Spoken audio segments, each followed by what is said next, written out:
Kabanata 2501. Mabuhay lamang hanggang sa iligtas. Tumunog ang mga putok ng baril, at likas na idiniin ni Su Rui ang mga ulo nina Daniel Sharp at Jiangko Jiuyang, at bumagsak sa lupa. Sigurado, isang poste ng utility na semento sa harap nila ang tinamaan ng bala. Ang hukbo nito, lumingon si Jiangko at nakitang maraming tao na nakauniforme ng militar ang sumusugod na sa kanila. Sa wakas ay namagitan ang mga sundalo, at sa pinakamarahas na paraan na posible. Ang mga bagay ay nagsimulang mabilis na lumiko sa kabilang direksyon. Ang kalikasan na ito ay ganap na naiiba sa mga ordinaryong labanan sa labanan. Plano ito, ginagamit ni Klimt ang hukbo para manggulo, sabi ni Daniel Sharp sa nagngangalit na mga ngipin. Malinaw. Ang intervention ng hukbo ay hindi isang impromptu na hakbang. Sa simula pa lang, nagpunta ang hukbo sa iba't ibang lugar sa isla upang i-debug ang screen. Ito ay makikita na ito ay isang pinag-isipang aksyon. Kahit matagal ng pinagplanuhan, alam ng Diyos kung ilang taon ang hini. Ni Klimt ngayon. Ang hukbo ay mukhang nagde-debug sa screen, ngunit ito ay aktwal na namamahala sa mga lansangan at mahahalagang node. Oras na para maghanda para sa susunod na marahas na aksyon. Kung hindi, ito ay para lamang sindihan ang screen. Tapat na ang magpadala ng mga technician dito. Bakit kailangan mong magpadala ng napakaraming sundalo na may mga live ammunition? Ang kalikasan ng bagay na ito ay hindi na isang simpleng kaguluhan, ngunit isang kudeta. Ang apat na talim na tinik ni Su Rui ay palaging nasa kanyang katawan. At ang purple na malambot na espada ni Daniel Sharp ay nakapulupot din sa kanyang baywang. Lahat sila ay kinokontrol ang kanilang mga galaw. Kahit napaka-kritikal ng sitwasyon. Hindi nila ginamit ang kanilang mga armas. Gayunpaman, ngayon na ang kabilang partido ay nagpaputok ng baril, ang sitwasyon ay ganap na naiiba. Si Su Rui at ang iba ay patuloy na tumatakbo ng ganito ay hindi ang paraan, gaano man kabilas ang bilis, imposibleng malampasan ang bala. Gayunpaman, mayroong higit sa 20,000 sundalo sa isla, gaano man kalakas si Su Rui at ang pangalawang anak na babae, hindi nila kayang makipagkompetensya sa napakaraming tao.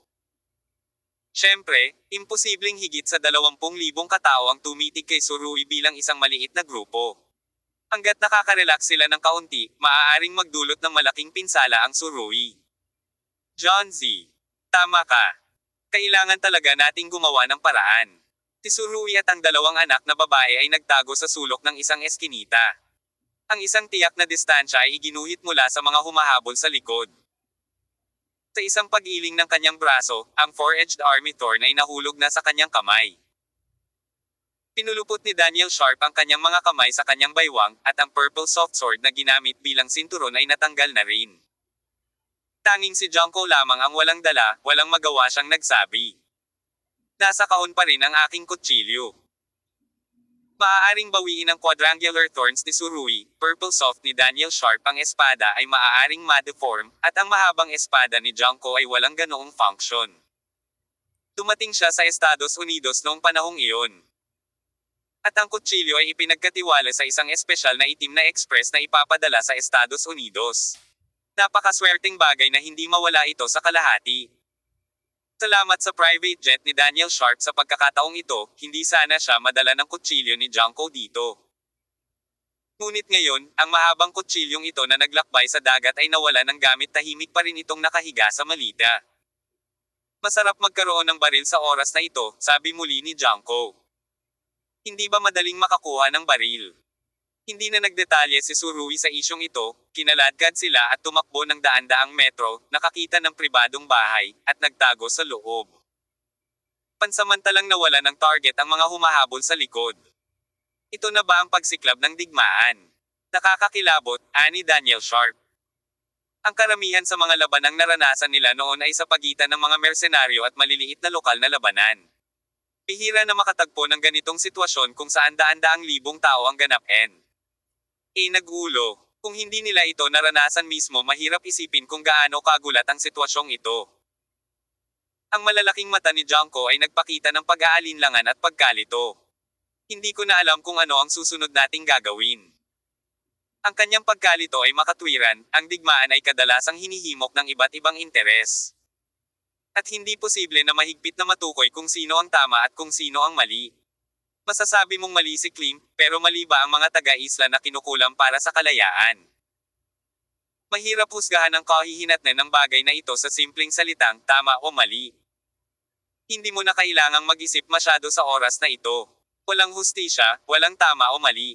Ang ilan ay nabubuhay lamang at kinubkob. Tinapik ni Surui si Junko sa balikat. Kung kailangan mong pumili ng isa kung mayroon kang angkop na posisyon, pagkatapos ay tukuyin ang iyong sarili sa pagkakakilanlan ng mga turista, na mas simple.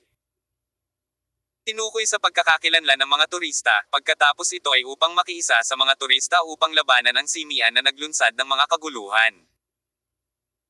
Tisurui din ang unang beses na naranasan ng chapter ang ganitong uri ng sobrang isang walang awa na tingin ang lumitaw sa kanyang mga mata sa panahon ng kaguluhan. Actually, napakasimple lang. Basta tayong mga turista ay makakaalis ng maayos kay De Francie, tapos ang tatlong etnikong grupo ay maaaring magulo, pagkatapos ng lahat, ito ay ang kanilang sariling panloob na mga gawain. Tumingin si Daniel Sharp kay Surui. Mukhang hindi nanggagaling sa bibig mo ang mga malupit na salita. Hindi ito panahon para sa pakikiramay. Pinaikit ni Surui ang kanyang mga mata. Ang De France Island ay isang problema na natitira sa kasaysayan, at ang mga naipong contradiction ay ganap na lalabas balang araw, sandali na lamang. Bagamat marahas itong sinabi ni Surui.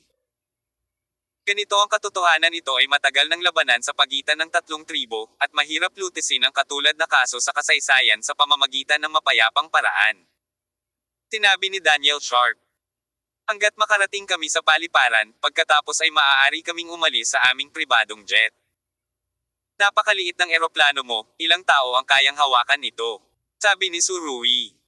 Tumingin si Daniel Sharp kay Surui na may kakaibang mga mata. Hindi mo ba isasama ang mga turistang ito? Talaga. Hinawakan ni Surui ang kanyang ilong. Sa tingin ko, kung aalis muna tayo, maaaring hindi masyadong authentic ang bagay na ito. Hindi ito ang panahon para maging bayani. Tinitigan ni Daniel Sharp ang mga mata ni Surui ng malapitan, at halos magdikit ang dulo ng kanilang mga ilong sa isa't isa. Kailangan mong kilalanin ang katotohanan. Hindi tayo makakalaban nitong mga magugulong De Frances, nang mayroong libu-libong turista sa buong isla. Paano mo maaaring tipunin silang lahat? Paano mo maaaring alisin ang lahat ng ito? Nangangarap ito. Tinaasan ni Daniel Sharp ang tono niya. Habang tinitingnang mabuti ng kabilang partido, hindi kumikislap ang mga mata ni Surui. Sasabihin ko sa iyo ang totoo, kung hindi sila aalis kung gayon, sa ganong kaguluhang sitwasyon, sa loob ng 3 araw, walang mangyayari. Buhay na tao sa lahat ng mga turista. Sila ang magiging punching bag para sa mga Romanian. Wala nang buhay na tao. Ang mga salita ni Surui ay may nakakabinging pakiramdam. Ang katotohanan na sinabi niya, gayunpaman, wala siyang ideya tungkol sa isla. Ang bilang ng mga turista ay mali, mayroong hindi lamang 1,000 turista dito, ngunit 2,300 turista. Gayunpaman, naniniwala ako na malalaman niya ang numero sa lalong madaling panahon. De Francie, ang balita ng kaguluhan sa isla ay hindi maaaring itago ng matagal. Marahil ay nalaman na ng internasyonal na komunidad. At ang balita, at oras na para sa kanilang planong pang-emerhensya upang gumanap ng isang papel. Siyempre, hindi ko naman maaalis lahat. Kailangan ko lang hayaan itong mga taong ito hanggang sa oras na tumugon ang UN. Kapag namagitan ng internasyonal na komunidad, imposibleng hindi umalis si De France. Ceasefire. Pagkasabi nito, sinabi ni Surui kay Daniel Sharp. Ngayon, kung gusto mong pumunta, maaari kang mauna. Maganda ang huli, halos tumindig ang mga kilay niya sa galit sa pangungusap na ito. Apollo, sino ang tingin mo sa akin? You stay here to fight, paano ko iiwan ang nanay ko? Daniel Sharp, nang ako ay nasa sabik, kahit na ang matibay na, matandang babae, ay nagsabi nito, at ito ay napaka-standard na Chino. Tila noong panahon niya sa China, talagang naimpluwensyahan siya ng kulturang Chino. Anong hindi mo maiwan? Hindi ito buhay at kamatayan. Naunawaan ni Surui ang puso ni Daniel Sharp, at biglang tumawa. Siguro ito ay buhay at kamatayan. Direktang sinabi ni Daniel Sharp. Sa madaling salita, kung hindi ka aalis, hinding-hindi ako aalis. Palagi kong nararamdaman na ako ngayon medyo hindi nararapat na tumayo dito, ito ay tulad ng isang napakaliwanag na bombilya. Biglang sabi ni Junko na may singkit na tingin. Isang pamumula ang lumitaw sa magandang mukha ni Daniel Sharp. Napabuntong hininga si Tsuruoy. Daniel, naiintindihan ko ang iyong intensyon, sa katunayan, ngayon natatakot ako na hindi ka makaalis kung gusto mo, maaari ka lamang manatili at makipag-away sa akin. Bakit? Sinabi ni Daniel Sharp, baka may nangyari sa airport. Not to mention that we are now hundreds of kilometers away from the airport. Kahit maganda ang takbo, pagdating natin sa airport, sa palagay mo ba ay hindi pa rin nakaparada ang ating eroplano? Sinabi ni Tsuruoy na may singkit na mga mata. Kung hindi tanga si Klim, tiyak na haharangin niya ang airport sa chapter, o sisirain pa nga ito. Ibagsak ang lahat ng sasakyang panghimpapawid. Gaya ng inaasahan, sa sandaling bumaba ang boses ni Tsuruoy, tumunog ang cellphone ni Daniel Sharp, at ang sabik na boses ng bodyguard ay dumating. Miss, nasaan ka ngayon? Ang paliparan. Hinarang ito ng mga De Frances.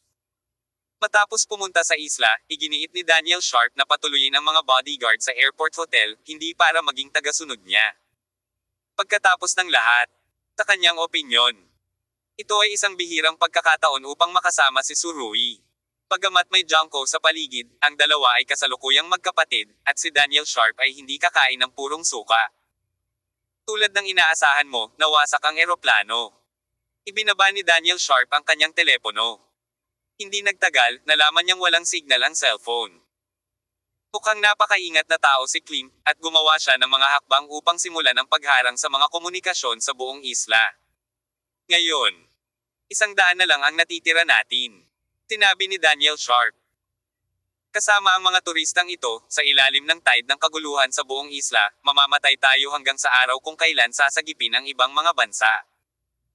Maliban doon, walang ibang pagpipilian ang mag-asawa at ang iba pang turista sa isla. Kumapit ka lang. Kabanata 2502. Iligtas ang kalye. Pagamat na block ang signal, nakipag-ugnayan si Tsuruoy kay Mike sa pamamagitan ng isang espesyal na channel. Sa totoo lang, kahit na walang sinabi si Tsuruoy, talagang imposibleng itago ang bagay na ito. Maraming malalaking bansa ang dapat may mga especially iya o ahente na laging nanunood sa De France Island. Nang sumiklab ang kaguluhan, ipinasa na ng chapter ang balita. Siyempre, hindi masasabing hindi epektibo ang practice ni Klim sa pagputol ng signal, at least makakaapekto ito sa mga susunod na pag-aayos ng mga ahenteng iyon na walang mga espesyal na channel.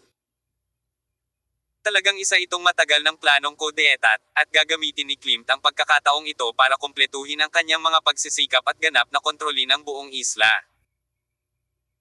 Malinaw na nakikita niya na kung nais ng United Nations na kumuha ng mga parusa, kung gayon maaari siyang gumamit ng mas mahigpit na paraan upang banta siya, kaya hindi niya kailangang matakot. Ito ay isang baliw. Ganap na baliw. Ang hindi ko maintindihan ay kung ang Klimt ay magtatagumpay ng kalayaan para sa De France at gagawing estado ang kapuluan na ito. Hindi ba dapat protektahan ang mga turistang iyon? Kung tutuusin. Kung De France kailangang kilalanin ng United Nations ang isla. Dumating na sina Daniel Sharp at Tsuruoy at John Z sa ikatlong palapag ng pribadong bahay habang nagsasalita. At nakatingin sa bintana, nagkakagulo na sa ibaba. Ang ilang mga turista ay tinapakan ng mga lokal at hindi na muling bumangon. Ang ilang turista ay binugbog ng mga tao at nahiga sa lupa na may dugo sa kanilang mga mukha, hindi alam kung sila ay buhay o patay. Nakakaloka ang eksena. Kahit na gusto siyang iligtas ni Tsuruoy, hindi niya ito mailigtas. Dapat siyang gumamit ng mas makatwirang paraan, kung hindi, tiyak na isa sa panganib niya ang kanyang buhay. Dahil alam ni Klim na gusto niyang makuha ang pagkilala ng United Nations. Mahirap na makamit ito ng walang 10 o 20 taon ng pagsusumikap. Kaharian niya iyon. Puno ng kabagsikan ang boses ni Tsuruoy. Ngunit sa oras na ito, nakita ni Tsuruoy sa bintana na ang damit ng isang babaeng turista ay napunit. Gayunpaman, ang mga taga-isla ay hindi gumawa ng anumang mahirap, ngunit nabaliw siya. Ay drag ito sa katabing bahay. Para mag-ipon o hindi mag-ipon. Kung maliligtas ang babaeng ito, ano ang susunod na mangyayari? Ang 3 taong koponan ni Tsuruoy ay makapangyarihan at kayang protektahan ang kanilang sarili sa maikling panahon. Ngunit ang pagdadala sa mga turistang iyon na walang kakayahan sa pakikipaglaban ay walang alinlangan na katumbas ng isang pasanin. Gayunpaman, nag-alinlangan lang si Surui saglit, at pagkatapos ay nagpas siyang gumawa ng hakbang hindi niya maaaring hayaang magpatuloy ang mga kalupitan ng mga Smithian. Sa kalyeng ito, patuloy na binubugbog ang mga turista. At maging ang mga tribo ng Roksai at Varna ay brutal na pinatay. Kahit na hindi masakop ni Surui ang buong isla, maaari niyang kontrolin ang lugar na ito, kalye.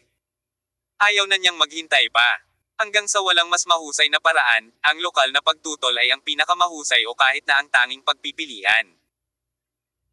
Gayunpaman, nang lilipat na si Surui, si Daniel Sharp, na nasa gilid, ay tumalon na mula sa bintana sa ikatlong palapag sa pinakamabilis na bilis. Kanina pa siya sumisigaw na sumakay ng private jet para umalis muna, ngunit ngayon ay mas mabilis niya itong ginagawa kaysa sa iba. Hindi naging makasarili si Miss Daniel. Kung hindi sila magiging mabuting kaibigan ni Surui. Tumalon din si Junko, hindi bababa sa ilang segundo ang lumipas kaysa kay Daniel Sharp. Duguan silang lahat hanggang noo. Tumalon si Daniel Sharp sa langit sa itaas ng kalye. At bago lumapag ang sinuman, ang kanyang mahahabang binti ay biglang natangay, at isang lalaki na nagtangkang umatake sa kanya ay sinipa sa ulo, at ang 7 orifice ay damyugo at nahimatay sa lugar.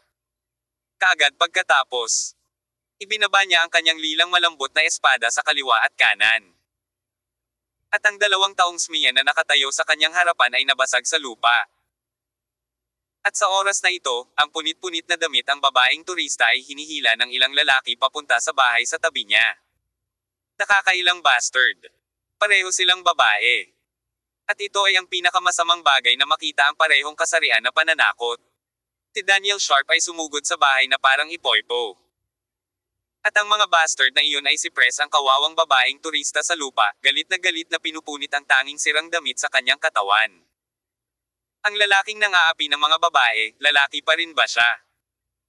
Napagalitan si Daniel Sharp, at sumayaw ang purple longsword sa napakagandang kinang. Nang mawala ang kinang, lahat ng nasa eksena ay bumagsak sa lupa at nakahawak sa kanilang mga leeg. Umaagos ang dumadagandong na dugo mula sa sugat sa leeg na parang gripo. At sa gitna ng mga bangkay, isang hubad na puting babae ang nakahawak sa kanyang dibdib, nanginginig. Akala niya ay wala na siyang magawa, ngunit makalipas ang ilang segundo, nalaman niyang wala nang gumagalaw sa kanya, kaya't iminulat niya ang kanyang mga mata ng may kainahinala. Sa sumunod na segundo, bigla siyang sumigaw. Sobrang nakakatakot talaga ang ganitong eksena, kahit mga halimaw ang mga lalaking ito, pero bigla silang natamba sa harap nila na puno ng dugo, ang eksenang ito ay napaka-visual impact pa rin. Tara na. Sumugod din si Junko, binuhat niya ang babaeng turistang nakahandusay, at sinugod sa ikalawang palapag. Matapos isiksik ang babaeng turista sa aparador at itago, saka nagmamadaling bumaba si Junko Kuyo para ipagpatuloy ang laban. Para sa kanya, ngayon ito ang pinakamahusay na paraan upang ma-accommodate ang mga babaeng turista. Kung hindi, sa lakas ng pakikipaglaban ng mga taong ito, sa harap ng mga baliw na Smithians, sila ay walang iba kundi mga tupang kakatayin. Nang sumugod si Junko pababa, nakikipaglaban na si Daniel Sharp sa mga taga-isla. Ang mga taga-isla na iyon ay sumugod sa mga bahay at nakakita ng dugo at mga bangkay sa buong lupa. Ang eksenang ito ay lubos na nagpasigla sa kanilang mga ugat. Parehong pangungusap iyon, maaari silang pumatay ng iba, ngunit ang mga iba ay mga mananalakay, ang mga sumasalakay sa kanilang mga tahanan. Ang mga taong ito ay hindi dapat lumaban, ang paglaban ay mali. Ang dugo sa lupa na dulot ni Daniel Sharp ay lalong nagpagulo sa eksena. Sa ilang dagandong sa lokal na wika, ang mga Smithian sa kalye ay nagsimulang sumugod patungo sa lugar na galit, lumapit ka. Dahil nag-aaway tayo. Lalaban tayo. Si Surui ay tumalon din mula sa itaas. At ang 4 na talim na hukbo ay sinaksak sa kaliwa at kanan. Anyway, may mga tao sa paligid, ang pagpikit ng iyong mga mata ay maaaring magdulot ng malaking pinsala. Higit pa rito, ang 4 na talim na tinak ng hukbo ay isang sandata ng dugo. Sa sandaling kumilos si Surui ng buong lakas, kakaunting tao ang makakapidyaw sa kanya. Makalipas ang ilang minuto, isang open space ang naalis sa harapan niya. Hindi bababa sa 100 tao ang nahulog sa isang pool ng dugo. Si Surui ay hindi direktang nakamamatay, ngunit siya ay sinaksak ng 4-edged army. Kung hindi sila nakatanggap ng mabisang paggamot sa maikling panahon, napakahirap na iligtas silang muli. Ilang tao ang nailigtas ni Surui. Ang mga turistang ito ay pawang nasugatan. At kahit isa sa kanila ay namamatay. Hindi na makontrol ni Surui ang lahat ngayon, at ang tanging nasabi lamang niya sa ilang mga turista na nakagalaw pa rin. Mabilis. Tumakbo ka, tumakbo ng mabilis hanggat gusto mo, at magtago sa isang bundok kung saan walang tao roon. Gayunpaman, si Surui ay gumawa ng napaka-profile na hitsura kaya ang mga Smithian sa buong kalye ay lumingon patungo sa pumunta rito kasama niya. Tutulungan ka namin. Nagmamadaling lumabas ng pribadong bahay sina Junko Jiuyang at Daniel Sharp, magkabalikan kasama si Surui. Ang tatlong tao ay bumuo ng isang tatsulok, at ang layunin ng pagpatay sa bawat tao ay tunay na walang sino man ang nangahas na lapitan ito. Ang Iron Triangle ng De France. Hindi alam ni Junko kung saan niya nakuha ang isang mahabang espada, bagamat hindi niya ito ang kanyang treasured sword, maaari pa rin itong gamitin. Iwan mo sa amin ang kalyeng ito, sabi ni Surui sa malalim na boses. Ngayon, silang tatlo na lang ang mapaikot. Sa sandaling ito, may isa pang putok ng baril mula sa harapan. Hinahabol sila ng mga sundalong itinapon ng iilan sa kanila. Sinabi ni Surui sa malalim na boses, kukuha ako ng ilang baril. Bago pa niya matapos ang kanyang mga salita, nakashoot na siya pasulong, at siya ay napakabilis na ang after image ay inilabas. Ang mga sundalong iyon ay orihinal na nakaharap kay Surui at sa iba pa. Sa pagbaril nila, bigla silang nakakita ng bulaklak sa harap ng kanilang mga mata, at sumakit ang kanilang mga palso. Nawala ang baril sa kanilang mga kamay. Gusto nilang makita kung sino ang sumalakay sa kanila, ngunit bago pa nila mahanap ang sinuman, nataman sila sa mga templo. Sa isang malakas na suntok, nawalan siya ng malay. Sa halos 10 segundo, tuluyang nawala ng malay ang mga sundalong ito. Si Surui ay hindi kaagad sumulong, ngunit itinayo niya ang kanyang baril ng walang pag-aalinlangan, at patuloy na nagpaputok mula sa malayong distansya. Sa oras na ito, sina Daniel Sharp at Junko Hisako ay nasa ilalim ng pagkubkob, ang mga nakapaligid sa kanila sa labas patuloy na nahuhulog ang mga lalaki. Sunod-sunod. Ilang dosenang metro ang layo. Hindi nag-alala si Surui na ang mga taga-isla na walang baril ay maaaring magbanta sa kanyang kaligtasan, kaya niyang barilin hanggat gusto niya. Shoot kahit anong gusto mo. Anyway, matapang si Igaw, at sapat na ang kanyang pagiging mamarkahan, kaya hindi niya kailangang mag-alala tungkol sa aksidenteng pinsala. Ubos na ang bala ng magkabilang baril, ang maliit na kalye na ito ay halos mapuno ng mga nahulog na tao. Siyempre, si Surui ay halos hindi nagkaroon ng headshot. Siya ay bumaril sa ideya ng pagsisikap na huwag hayaang mawala ng buhay ang mga taong ito. Oo. Sa pananaw ni Surui, ito ay digmaan pa rin na walang tama o mali. Dahil hindi ko masabi ang tama sa mali, kaya ko lang protektahan ang sarili ko. Umaasa lang si Surui na hindi siya sasaktan ng napakaraming buhay kapag pinoprotektahan niya ang kanyang sarili. Bang bang bang. Patuloy na hinailan ni Surui ang gatilyo. Muli, naramdaman niya kung gaano kasarap sugpuin ang long-range firepower. Pinaputok ni Surui ang lahat ng mga bala sa ilang mga baril, at ang mga taong simian sa kalye ay natakot din sa momentum ni Surui, tumakbo. Kung tutuusin, puno ng dugo at sugatan ang mga lansangan. Puno pa rin ng malakas na visual shock ang effect ang eksenang ito. Pumubuo sa paa, wala talagang gana lumaban. Walang gustong duguan, walang gustong mamatay. Ang kalayaan ng De France ay tiyak na isang magandang bagay, ngunit napakawalang halaga na ipagsapalaran ang iyong buhay para sa bagay na ito. Nakita ni Surui na pansamantalang umatras ang mga Smilhian, at malakas siyang kumaway. Tumakbo. Ang mga salitang ito ay isinisigaw sa mga turista. Alam ng mga nasadyap na turistang ito na mamamatay sila kapag hindi sila tatakbo. Kahit na sila ay bagbog sa kalahati ng kanilang buhay. Sila ay desperadong itinahak ang kanilang mga paa at umalis sa gitna ng bagyo. Napakalaki ng Isle de France, lagi nilang mahahanap ang kanilang pinagtatagwan. Sa ganoong mga kalagayan, hindi nakalimutan ni Junko ang babaeng turista na inilagay niya sa aparador, tumakbo sa itaas at kinaladkad siya, at pagkatapos ay sabay na tumakbo palabas. Sa sandaling ito, tumalon si Daniel Sharp sa isang military jeep, mayabang na kumaway kay Surui, at sinabing, sumakay ka sa kotse, patayin natin sila. Kabanata 2503. Pagkatapos ay pumunta sa katapusan ng mundo. Hiniblot ni Daniel Sharp ang sasakyan. Ngunit hindi agad tumayo si Surui. Hinawakan niya ang pinto ng kotse, tiningnan ang mayabang na hitsura ng batang babae, itinaas ang kanyang kilay, at sinabing, "Ikaw sino ang papatayin nito?" Itinuro ni Daniel Sharp ang malaking screen sa kanyang harapan. Sino pa ang maaari kong patayin? Syempre Kling. Dare to think talaga tong babaeng ta. Sumugod din si Junko sa oras na ito at tumalon sa ibabaw ng co-pilot. Hindi na nagsalita si Surui, sumakay sa kotse, at sinabing, "Pumunta ka na sa hotel namin."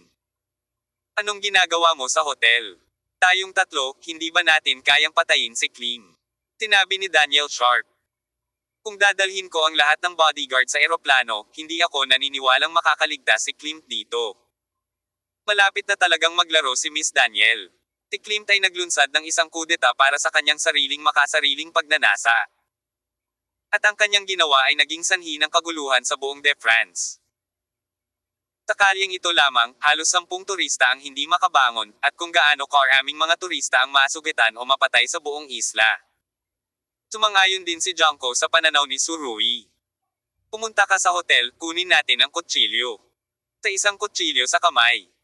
"Mayroon ako nito sa mundo." Pagamat hindi pa naabot ni Junko ang antas na ito. Ang isang sandata na nasa kamay ay napakahalaga pa rin sa kanya.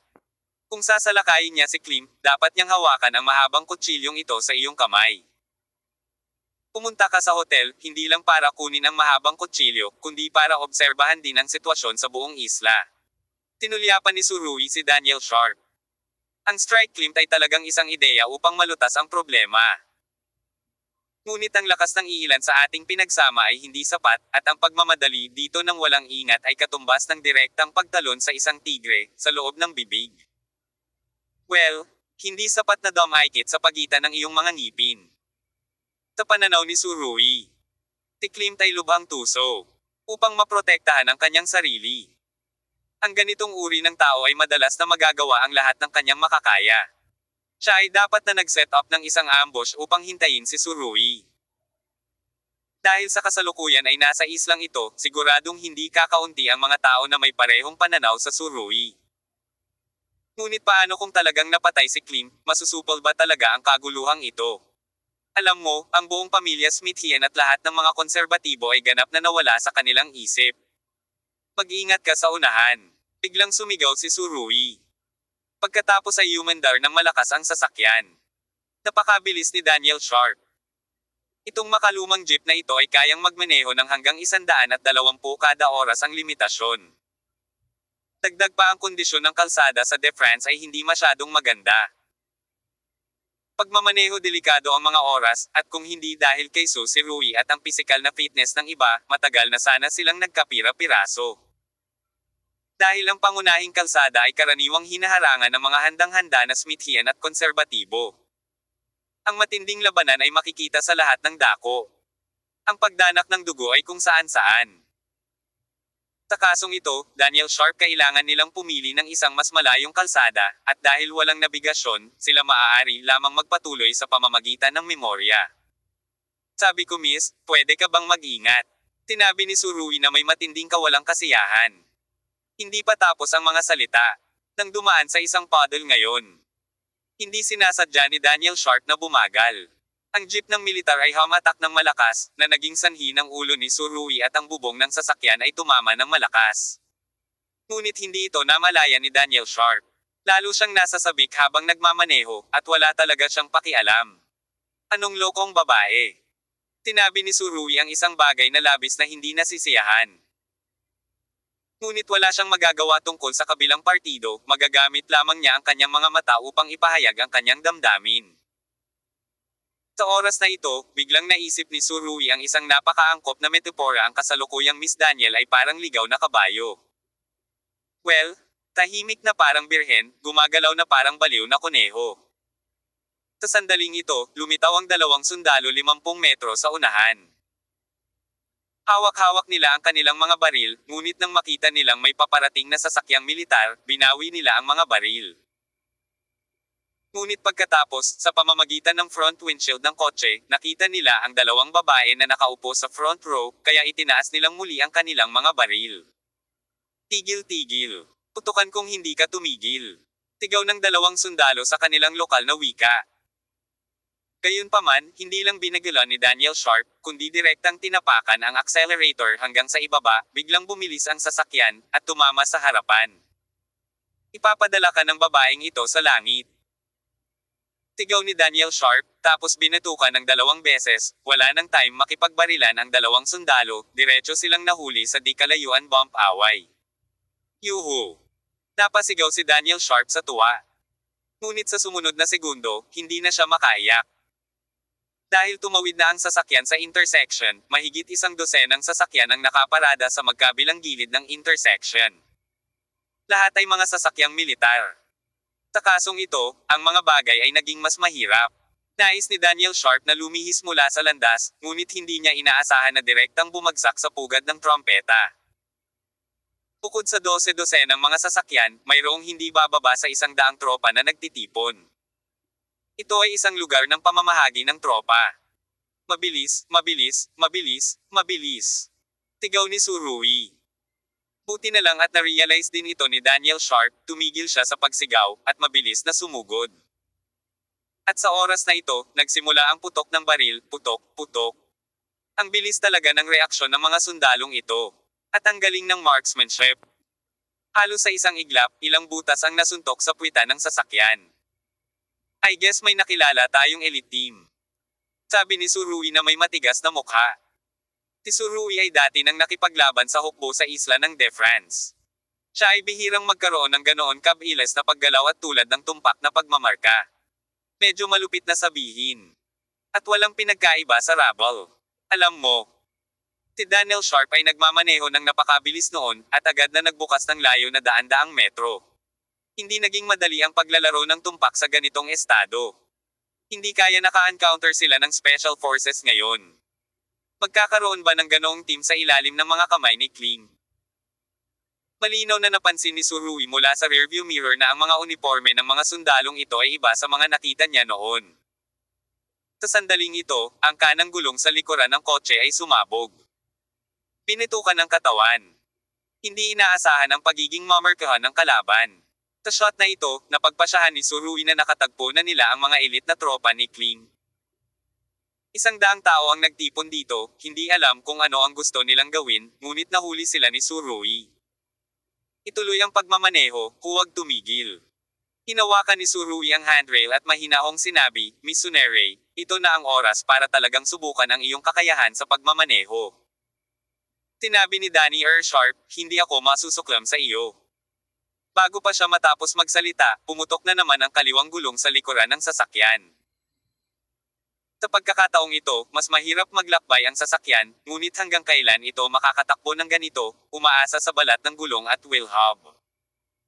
Sa sandaling pumutok ang gulong, mas naging marahas ang mga umbok ng sasakyan. Kung ito ay isang tao na hindi nasa mabuting kalusugan, natatakot ako na sila ay dumura ng hindi mapigilan.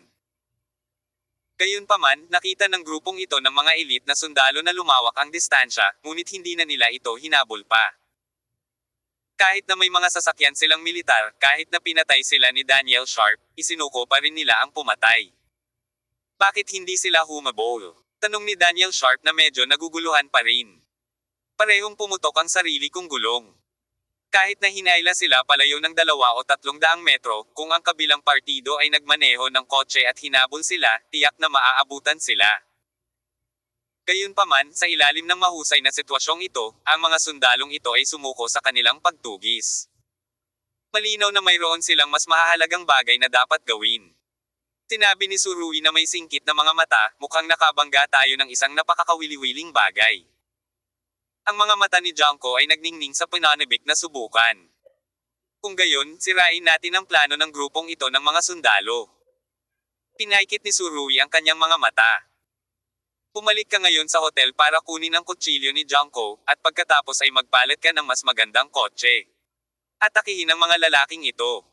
Sige. Tinapakan ni Daniel Sharp ang accelerator at pinaandar ang jeep na may 2 flat gulong hanggang sa hotel. Pagdating nila sa hotel, Nakita ni Surui at ng iba pa na ang mga mangingisdang nakatira sa tabi ng dagat ay bumubuo ng grupo para sumalakay para naman sa hotel. Halatang nakatanggap sila ng balita na itataboy nila ang mga turista dito. Gagamitin ni Klimt ang matinding pamamaraang ito para gawing tagalabas ang De France Island na hinding-hindi mangangahas ang lugar kung saan siya muling dumating. Upang makamit ang ilang lihim na layunin niya. Walang awa si Daniel Sharp, at pinaandar nito ang sirang sasakyan, at ang mga mangingisda ay hindi nang ahas na buhatin ito ng husto, at isa-isa silang umiwas. Bukas. Ang lobby ng hotel ay naging gulo, ang mga pira-pirasong salamin ay nasa sahig, at ang mga mangingisdang unang sumugod ay sinisira ang lugar. Tumalon si Junko mula sa kotse, sumugod sa silid na parang ipoipo, at hinugot ang samurai sword mula sa ilalim ng kama. Hawak ang malamig na metal na espada, biglang naging mabangis ang ugali ni Junko. Sa sandaling ito, dalawang mangingisda ang nagkataong sumugod sa silid. Sila ay nasilaw sa karahasan at dugo, at nang makita nila ang isang magandang babae sa silid, ang dalawa ay masama at mapangahas, at direktang sumugod kay Junko. Siya. Isang silver light ang kumislap. Dalawang bahid ng dugo ang putok sa puting dingding. Hindi man lang sila binigyan ni Junko ng pagkakataong mabuhay. Pulag talaga itong dalawang mangingisda. Akala ba talaga nila magiging karibal sila ni Junan? Lumabas si Junko ng hotel at binasag ang mahigit 100 tao sa daan. Pagdating niya sa pinto, pinaandar na ni Surui ang isang BMW SUV. Tara, tumalikod tayo at saksakin ang kanilang mga chrysanthemum. Sabi ni Surui na may singkit na mga mata. Ang bakal na tatsulok na nabuo ng isang lalaki at dalawang babae ay nagsimulang magmaneho ng mabilis sa di kalayuan. Ang likod ng kotse na ito ay hindi trahedya at solemna. Ngunit puno ng isang mag-ara at walang pidyaw na pakiramdam. Malapit na nating harapin ang isang espesyal na puwersa na binubuo ng higit sa 100 elite na mga sundalo. Kinakabahan ka ba? Sinabi ni Surui. Pinuksan niya ang bintana ng kotse at tinatangay ng hangin ang kanyang buhok, ngunit hindi nawawala ang the murderous aura. Kapaki-pakinabang ba ang kabahan? Wala na tayong choice ngayon. Hayaan mo silang patayin ng matandang babae. Sabi. Ang hanging bumubuhos mula sa bintana ay nagpakalma kay Surui. Bago siya pumunta dito. Hiniling niya sa tagapayo ng militar na kolektahin ang lahat ng mga kondisyon sa isla at tandaan ang lahat ng ito sa kanyang isip. Lumalabas sa isip niya. Sa sandaling ito, nagliwanag ang kanyang mga mata at hinampas niya ang manibela. Alam ko kung ano ang kanilang gagawin. Kabanata 2504. Ano pa ang sinabi ng strategist? Tiyak na sasalakayin nila ang tirahan ni Lakas. Ilang beses tinapik ni Surui ang manibela at sinabing. At itong si Lakas ang pinuno ng angkan ng Varna, siya rin ang vice-gobernador ng autonomous government ng De France. Hulihin muna ang magnanakaw at hulihin muna ang hari. Halatang hindi mali ang diskarte ni Kling. Hawak niya ang ilang sandatahang lakas, ngunit higit sa lahat, si Lakas ang espiritual na pinuno ng tribong Varna. Sa opinyon ni Kling. Pagamat ang Varna at ang Roksai ay karaniwang kapareho ng isang piraso ng maluwag na buhangin. Kung ang pinuno ng kabilang panig ay mahuhuli. Kung gayon ang dalawang tribo ay magiging ganap na walang kakayahang umatake sa kanilang sarili. Kung ito ay masira, walang makakaapekto sa kanyang plano sa pag-iisa. Patuloy na lumitaw ang mga mapa sa isip ni Surui. Napantayan na niya ang totoong kapaligiran. Natagpuan niya na ang lugar kung saan nagtipon ang hukbo noon ay hindi kalayuan sa manor ni Lakas, malayo. Tandang Padamdam. Isang maliit na isla ng De France. Kung saan maaaring maging mabangis ang pakikibaka sa politika. At maraming beses nang pinaslang si Lakas sa paglipas ng mga taon, kaya't ang manor na ito ay protektado ng maraming sundalo araw at gabi, hanggat walang espesyal. Sa totoo lang, nanatili siya sa manor na ito tuwing weekdays. Gayunpaman, kahit na ang kapangyarihan ng sariling pamahalaan ay karaniwang kontrolado ni Kling, si Lakas ay mayroon pa ring malaking prestihiyo. At ang kanyang karaniwang gawain na katulad ng sa pagong ay hindi walang intensyon ni Mingzei na protektahan ang kanyang sarili, hanggat kaya niyang tumayo at itaas ang kanyang sarili. Arms, ang walang galang na Varna clan na naapektuhan ngayon ay maaaring magkaisa laban sa Smithian clan. Ano ang dahilan kung bakit hindi maghaiganti ang isang grupo ng mga espesyal na puwersa para sa kanilang mga namatay na kasamahan? Natatakot ako na isa lamang itong major combat mission. Gaano kalayo ang lugar kung saan nagtipon ang mga espesyal na puwersa ngayon mula sa manor ni Laques? Tanong ni Daniel Sharp. Ang buhay na mapa ay dahan-daang bumabalik sa isip ni Surui. Sa palagay ko ay malamang na wala pang 10 kilometro ang layo.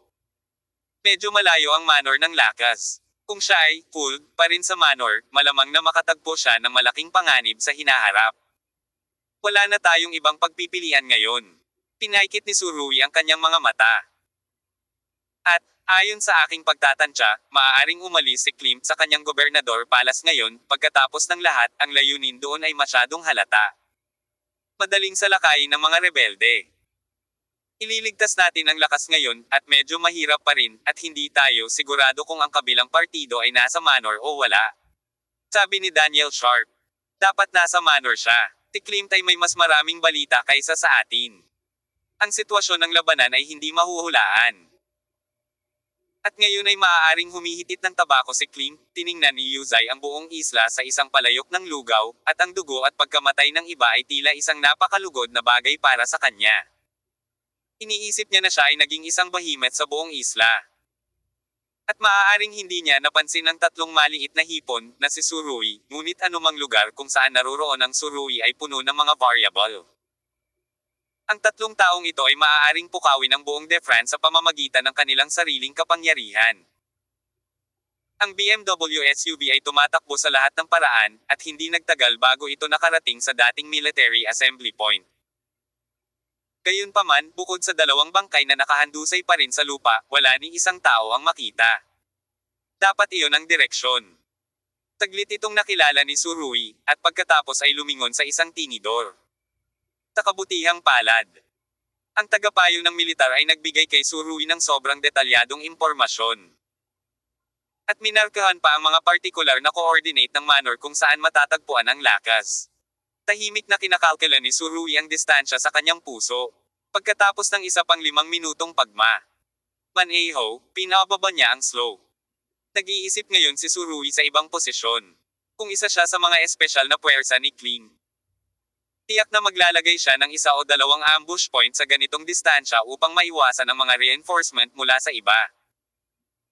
Oo nga, matalas ang mga mata ni Daniel Sharp, at maya-maya ay nakita niya ang 2 tao na nakahiga sa damuhan sa di kalayuan.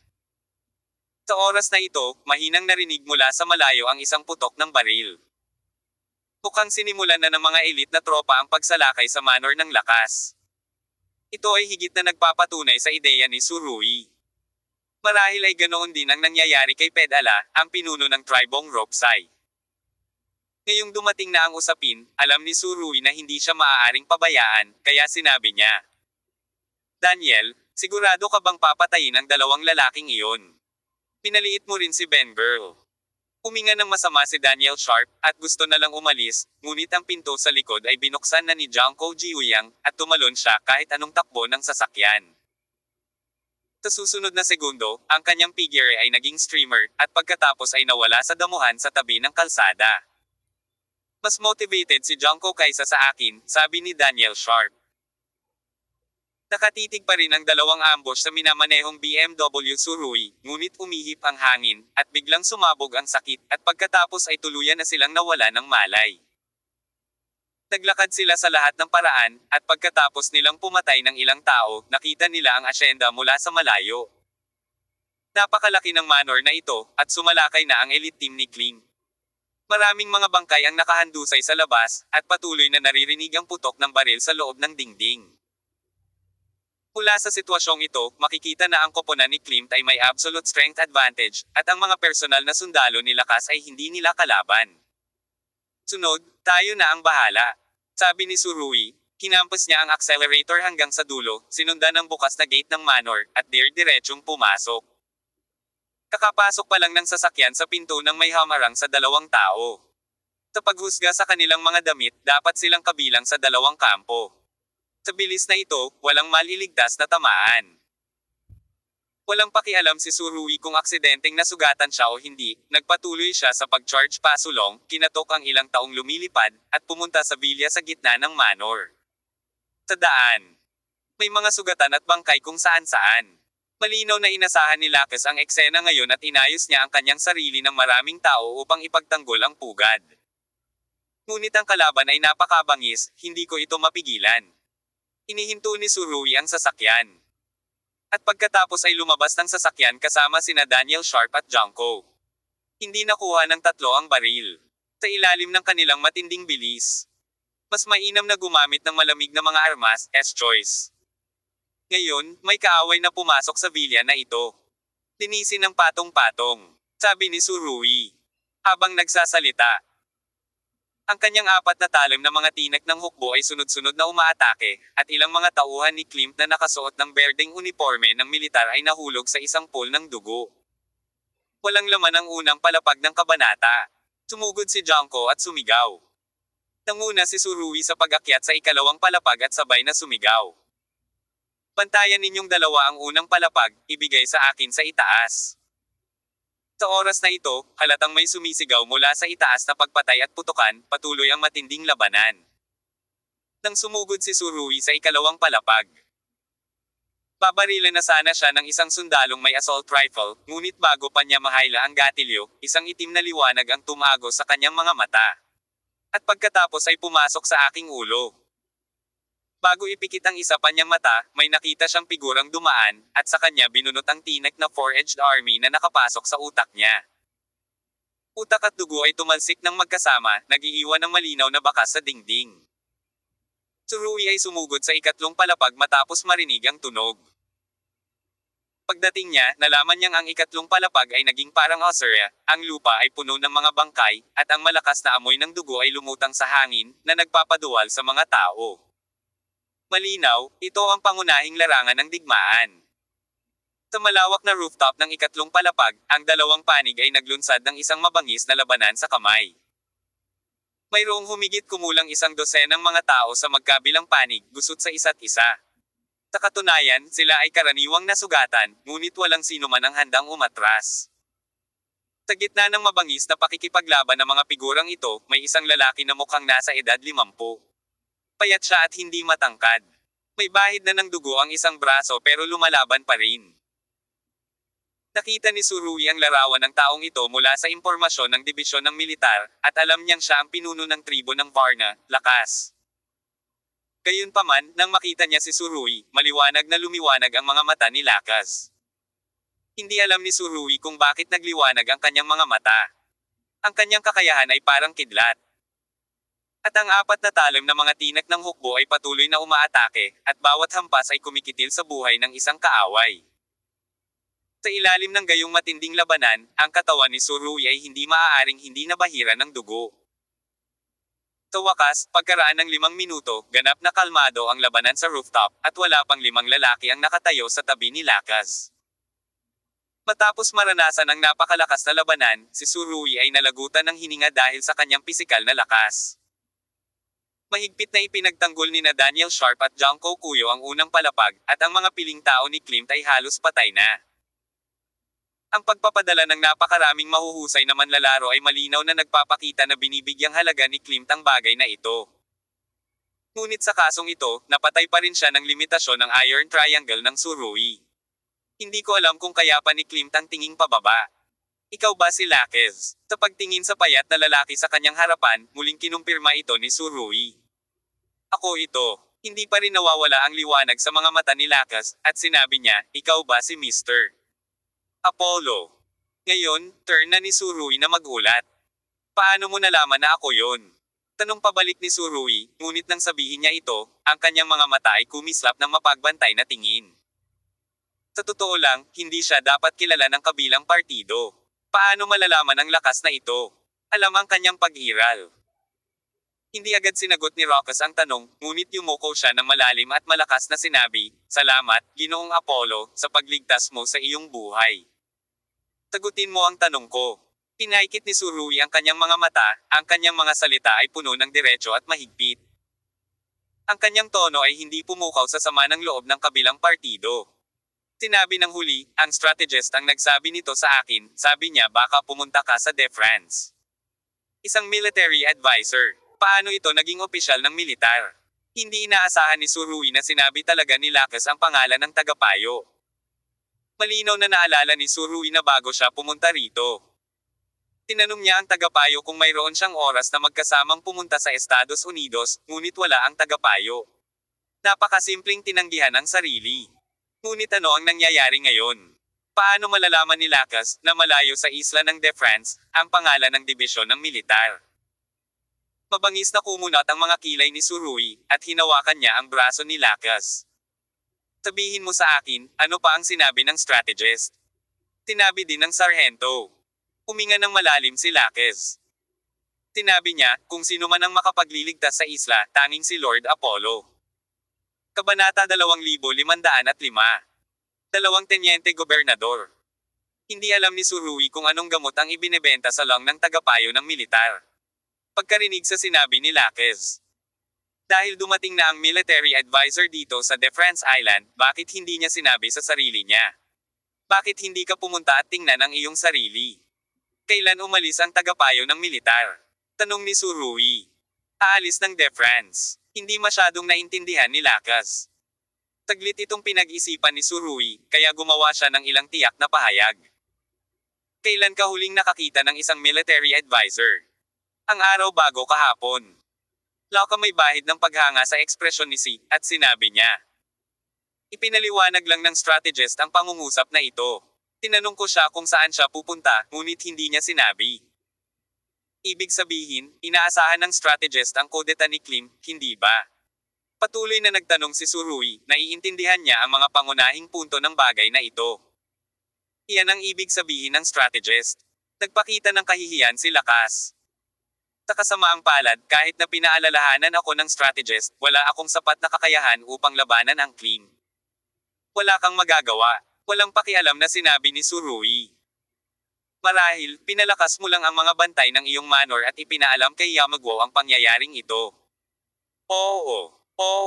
Ibinaba ni Lakas ang kanyang ulo. Nahulaan ni Surui ang lahat ng kanyang kilos. Na-disappoint mo ako ng sobra. Umiling si Surui. Alam mo, ang ginawa mo sa nakalipas na 2 araw ay malamang na maging sanhi ng iyong tribo ng Varna na mahulog sa matinding kahirapan mula ngayon. Malalim na tumanggaw si Lakas. Alam ko na sa sandaling nangyari ang kaguluhan, pinasugod ko ang aking mga pinagkakatiwalaan sa paninirahan ng tribo ng Varna at nag-organisa ng paglaban. Kung sinimulan mong gawin ito pagkatapos na ipaalam ng tagapayo ng militar. Kung gayon ang sitwasyon sa islang ito ay hindi na magiging mas malala. Umiling si Surui. Walang mas mabuting paraan kaysa hayaang makabalik si Lakas sa settlement sa lalong madaling panahon at organisa ng paglaban ng tribo. Kung wala ang tinatawag na espiritual na pinuno na si Lakas, ang tribo ng Varna ay palaging magiging gulo. Ano ang ugali ni Yamaguchi? Tanong ni Surui na may singkit na mga mata. Sa oras na ito, umaasa siya na maaaring makialam sina Yama at Banlu Naxi sa bagay na ito sa lalong madaling panahon. At hindi imposible na mapunta at sumali sa digmaan. Gayunpaman, ayon sa paghatol ni Surui, imposible ang Banlu Naxi, ang mga nakaupo at nanunood sa paglapag ni Yama. Mula sa pananaw ng bansang ito, ay mas gugustuhin pang panoorin ang sibil na alitan ni Klimt kaysa hayaang mapunta si Yama sa De France ng mas maaga kaysa sa kanyang sarili. Sabi ni Yama, hayaan mo akong magpatuloy sa paghawak sa bagay na iyon. Halatang walang magawa sa ekspresyon ni Lakas. Obviously. Alam niyang pretext ito ni Yama, excuse lang para hindi sila madamay sa bagay na ito. Just saying this habang nagsasalita, sumulyap ang mga mata niya sa gilid, parang nagpakawala siya ng mahabang hininga. Tinundan ni Surui ang mga mata ni Lakas at tumingin sa gilid, halatang hindi galing ang dalawa kay De France ang namatay na mukhang nakahandusay sa lupa. Pinaliktad ni Surui ang katawan ng dalawa at nalaman na pareho silang binaril sa likod. Suot nila ang mga damit ng team mo. Pero sa likod nila binaril. Sa tingin ko ay hindi dapat nataman ang mga bala sa 2 lalaki mula sa bunganga ng mga tauhan ni Klim. Pinanangkitin ni Surui si Lakas na may pagtatanong na tingin sa kanyang mga mata. Hindi ito itinanggi ni Lakas, ngunit sinabi, hindi ko ito maitatago sa mga mata ni Lord Apollo, ang 2 taong ito ay namamatay sa aking mga kamay. Kung gayon, ang kanilang tunay na pagkakakilanlan ay, nakangiting tanong ni Surui. Tila hindi walang silbi si Lakas gaya ng inaakala niya, na napakahalaga kay Surui. Para kay Rui, ito ay halos hindi magandang balita. Panginoon ko, kahit hindi ko sabihin, malamang nahulaan mo na. Sabi ni Lakas. Lahat sila ay ipinadala ng bansang Arma. Sa pagsasalita tungkol dito, may bakas ng galit sa mga mata ni Lakas. Ang mga taong ito ay nagkukunwaring tinutulungan ako. Ngunit sa katunayan ay pinapanood nila ako, at kahit na ang lahat ng mga desisyon na gagawin ko dapat itong gawin ng may pahintulot nila, kung hindi, imposibleng magpatuloy. Kung hindi dahil sa kakapit sila sa akin. Hindi ko na pinatagal ang reaksyon ko sa kudeta. Mahigpit na ikinuyom ni Lakas ang kanyang mga kamao at sinabing. Kung hindi, nagawa ko na ang mga nararapat na pagsasaayos ng maaga nang ipaalala sa akin ng tagapayo. Tumango si Surui. Naniwala siya sa pahayag na ito. So, noong umatake ang mga tauhan ni Klim, pinili mong lumaban sa chapter 1. Time shot these two watchers from behind, diba? Tanong ni Surui. Ang sagot ay maliwanag. Sa pagiging pinuno, itong Lakas ay hindi tupa nakakatay ng iba. Ang kanyang pagpili ay masasabing lubhang tama. Maaari mo ring itulak ang pagkamatay ng dalawang monitor sa Klim. Now that things have reached this point, both monitors are dead, pwede bang bitawan mo? Ginagawa ba ng iyong mga kamay at paa ang gusto mo? Sabi ni Surui. Lord Apollo, totoo iyan. Hindi itinago ni Lakas ang kanyang mga plano. Hahanapin ko si Zenith, ang patriarka ng tribong Ropsai, na laging nasa ilalim ng pagbabantay ni Ban Lunaxi. Sige, kung ganon, sana pagsamasamahin kayong dalawang tribo para hindi na lumaki ang survival pressure nyo. Sabi ni Surui. Gayunpaman, hindi pa rin siya umimik kung tutuusin, kahit na malapit ng magkaisa ang dalawang tribo, ito ay pansamantalang koponan lamang, at hindi pa rin may kukumpara ang handang-handa na gramo na si Lim. Kaya, ang pinaka-critical na node ay nasa Klim pa rin. At ano ang susunod na layout ng military division? Dahil aware na siya sa posibleng kaguluhan sa Defense Island, bakit nag-iwan na lang siya ng magaan na paalala at saka napadpad? Hindi maiwasan ni Surui na matarante. At gusto niyang magtanong kay Counselor, ngunit ngayon ang signal sa buong isla ay hinaranggan na ni Klimt na handang-handa na, at hindi na makontak ni Surui ang Counselor. Susugod ako ngayon sa settlement ni Zenith, sabi ni Lakas. Sasama ako sa iyo. Nakapikit ang kanyang mga mata, sinabi ni Surui na may tinak sa hukbo. Natural, hindi tatanggihan ni Lakas ang kahilingang ito. Nasa kanya ang pusong iyon. Dahil may gagawin si Klimt sa kanya, siguradong malalagay sa panganib si Zenith. Mukhang 40 kilometro ang layo ng tinitirhan ni Zenith mula sa iyo. Sinabi ni Surui. Kung gusto mong umalis, samantalahin ito ngayon, hindi ka na makakapagpatagal pa. Nang makita si Surui na tumpak na sinabi ang distansya. At hindi napigilan ni Lakas na mas magulat. Napagtanto niya na ang kaharian ng kabilang partido ay mas mataas kaysa sa kanya. Para sa binatang ito, ang tanging magagawa niya ay sumunod. Sumakay din sina Daniel Sharp at Junko Jiuyang sa kotse. Nakita ni Lakas na ang mga katulong ni Surui ay dalawang bata at magagandang babae. Hindi niya agad alam kung paano ilalabas ang kanyang NAR. Aramdaman. Napakaraming tao ang nasa ilalim ng kanyang pamumuno. Ngunit hindi nila kayang labanan ang pag-atake ni Klimt, ngunit ang panig ni Surui ay mayroon lamang 3 tao, at matagumpay nilang natalo ang mga taong ito gaano kalakas silang 3.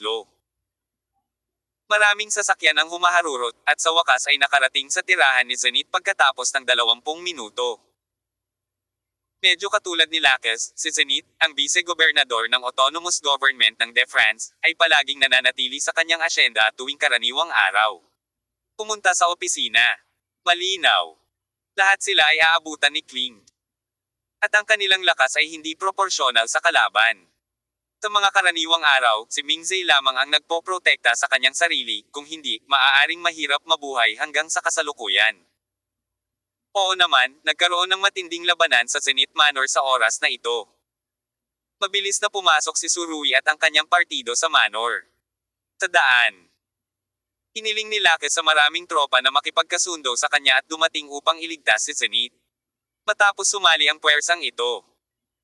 Ang mga umaatake sa mga nasasakupan ni Klimt na pumasok sa Manor ay nahaharap sa isang sitwasyon ng pag-atake ng kaaway. Oo nga, nang sumugod si Surui at ang iba pa sa rooftop ng Manor, nakita nila si Zenith na sugatan na. Nakakatuwa talaga itong dalawang vice-gobernador. Lahat sila ay napilitang pumunta sa mga rooftop. Kung hindi dumating si Tsurui, natatakot akong mamatay silang lahat sa rooftop.